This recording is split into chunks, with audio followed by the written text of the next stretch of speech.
નમસ્કાર ખેડૂત મિત્રો, આજે આપણે વડીલો પાર્જિત ખેતીની જમીનમાં હયાતીમાં વહેંચણી અને વારસાઈ વિશેની અગત્યની માહિતી શેર કરવા જઈ રહ્યા છે. જમીન મિલકત ઉપરના કબજેદારોના હક જાળવણીની જોગવાઈ જમીન મહેસૂલ અધિનિયમ અંતર્ગત હકપત્રકમાં નિયમો હેઠળ છે.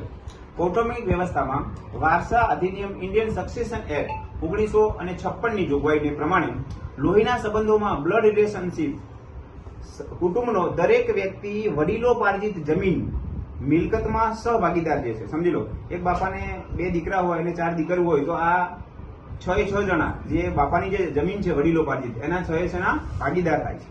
મહેસૂલ વિભાગના પરિપત્ર મહેસૂલ વિભાગ દ્વારા 2016માં જે પરિપત્ર બહાર પાડવામાં આવેલો વડીલોપાર્જિત ખેતીની જમીનમાં હયાતીમાં વહેંચણી અને વારસાઈ ના અનુસંધાનમાં તેમાં નામ ઉમેરી પણ શકાય છે અને નામ કમી પણ કરી શકાય છે.